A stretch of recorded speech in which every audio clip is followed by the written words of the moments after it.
Pete, how are you doing? Yeah, not bad, Paul, not bad. Keeping busy. Good, good. How old are you now? Where are you from?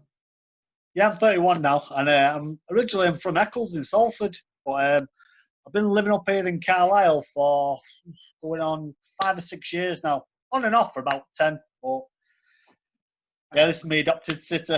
You know, I see I you mean, at Carlisle Villa now, ABC. oh What mate, clubs have I've you been. boxed at? Well, I originally started years ago, and I mean, I've been in boxing for about 6 or 7 years now, and I originally started at Eccles Boxing School in Eccles. I'd had this bet when I was living with my brother, living with his missus, and I'd been doing the rugby for about 2 years. Played big games, little games, but I was terrible. And I got really, really, really depressed. I was miserable. And I thought, you know what, I'll try this vegetarian deal with my brother's girlfriend. Me and her were trying to be vegetarians for a month. But my brother clocked on the way and went berserk. He went, right, if you lose, you lose big time. So I went, what, money? I went, no, more than money. If you lose, you got to do something to the death. I'd never really committed to anything properly, like eating right, routine and all that. And I went, right, whatever. About 2 weeks in, I lost the bet. I was like, well, I watched that Groves versus Froch, the first one.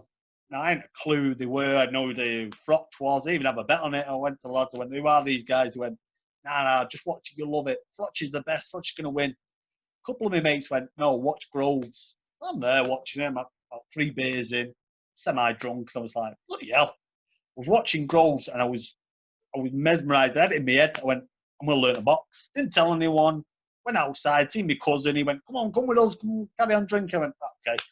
But I had it in my head from that night. Now, I'd lost the bet, so I did a bit of homework, found out there's a boxing gym around the corner, packed in the rugby, cut down on the smoking. But walked into Eccles boxing gym, and it's the top floor. You have to go up like 6 flights of stairs, dark, massive mill. I'm even terrified. Walk in, the place is booming, music's blasting. About 3 or 4 coaches there, 20 odd, 30 odd lads. I'm like, so I walk up to the head coach, didn't even know he's the head coach. Good friends with my younger brother. Now, I didn't know this. I had no clue anybody in there knew who I was. I just went, can I box? Guy went, yeah, if you want. Get training, we'll see how you crack on. The unwritten rule, you got to do 6 months to show you're dedicated. Anyway, I loved it. About a week in, I was loving it. I was doing the training, doing the fitness on the Tuesdays and Thursdays, doing every class every night. If I was at work, I'd be miserable at work, but I'd still work hard. And then the next day, go back in. I had terrible dress sense. Oh my God, I had yellow jumpers, green Was it jumpers. was there a boxer there, Pete, that you looked up to when you first went in? There was there was loads, but there was a massive guy called Jordan Wizard, and he's a brilliant boxer. He's still boxing now. He won 3 months ago in Trafford Park. Light heavyweight, he's brilliant. I'm good mates with him. Jordan the Wizard, everyone calls him. He's funny, big lad, massive, bigger than me, but pure muscle. But I was addicted, and after about 6 months, I wanted to fight. I wasn't interested in whatever battering I would get. I just wanted to fight, and they went, no, don't wear like that. You need to have a few more lessons, a bit more training. But I was dead arrogant. I was like, no, I want to fight. So I ended up going to Was, another was club. there a particular coach, Pete, who took you under the wing in those early days? Uh, Not really. It was a big, busy club. There was loads of boxers. Every night you'd have minimum 20 people. That's minimum. It was always heaving, but it was really good. And I just, I didn't get in that circle. I didn't stay there long enough to get in and really gel with everybody. But I knew most of the lads, and I had a good crack with them and that. But I went, no, I'm leaving. So I went to another club, Bridgewater ABC. Now I'm still really good mates with Lee Whitehead. Lee Whitehead runs it. Don't own it, but he runs it, and it's a brilliant gym. Oh, couple of floors, loads of bags, 2 rings. I was like, this is the place I want to be at. But I was still smoking.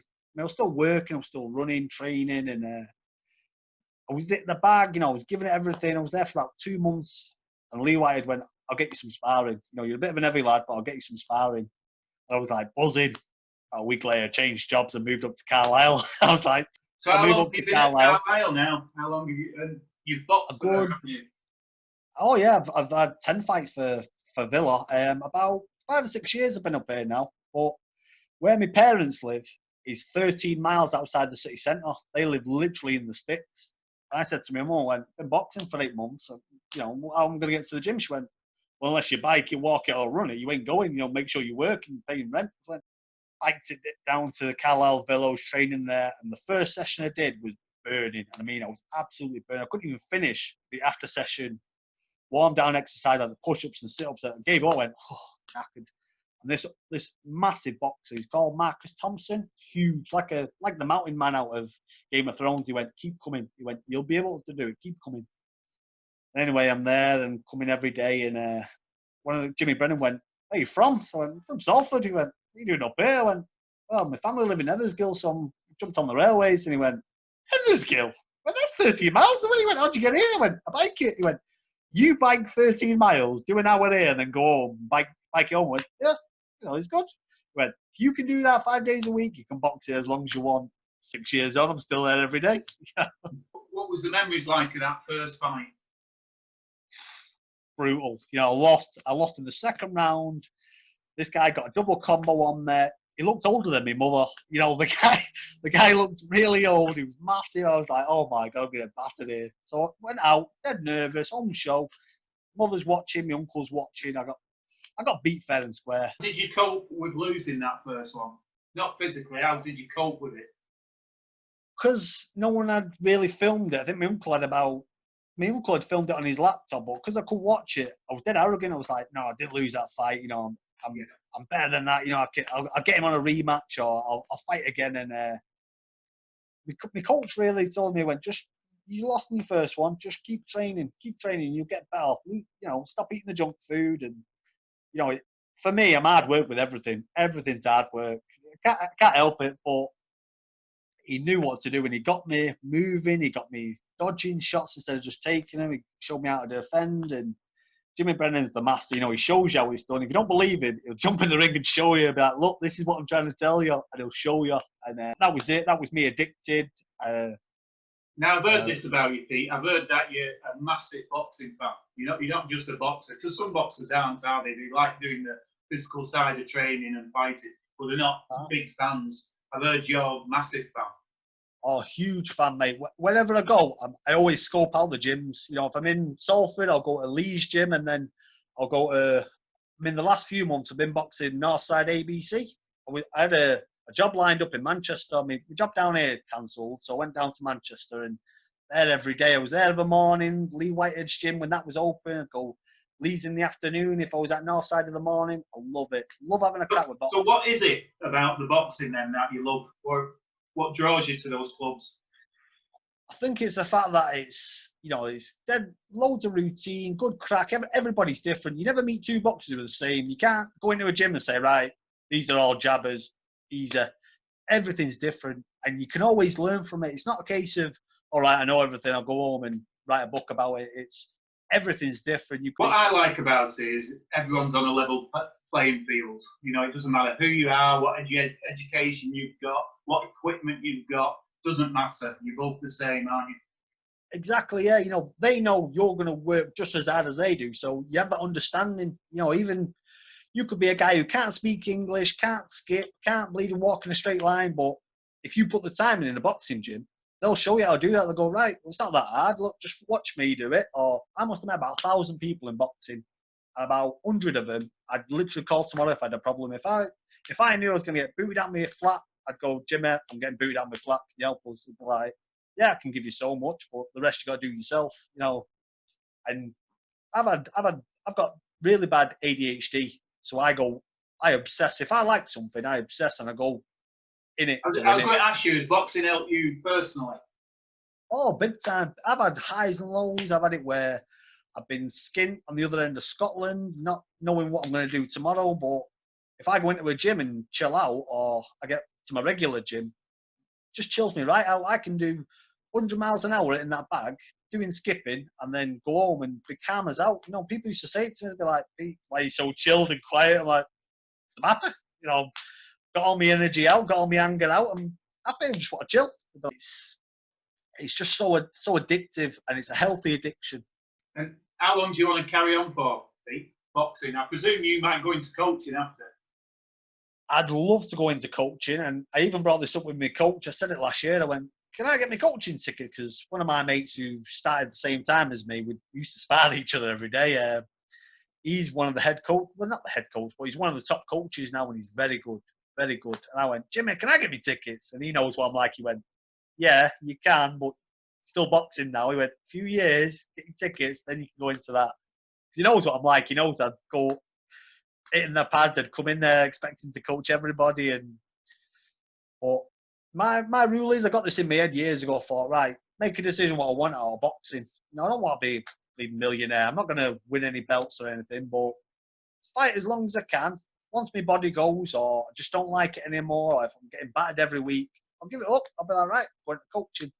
Right, I'll be a bit of a fitness instructor. I might do PT, but I've got that in my head. So now I can relax. Now I know every fight. I always look at every fight as if it's my last fight.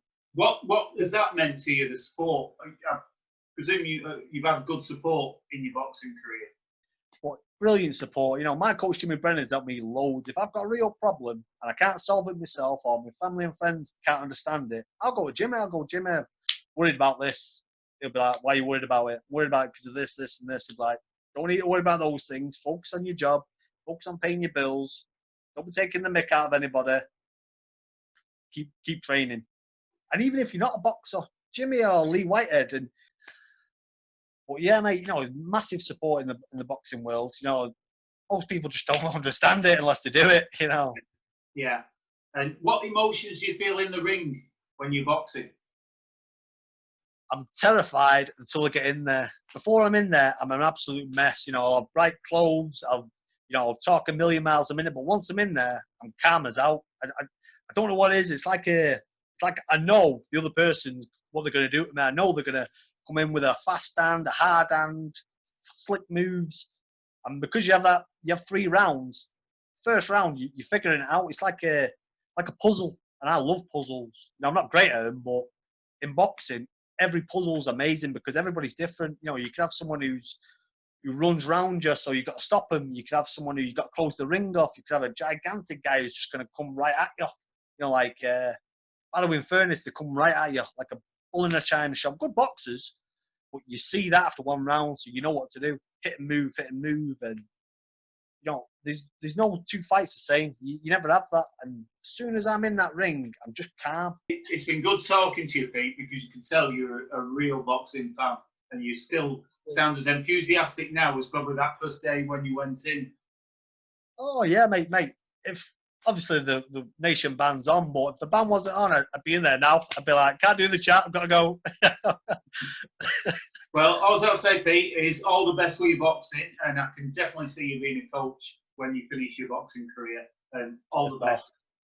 Thank you. All the best. Thanks for the interview. See you now.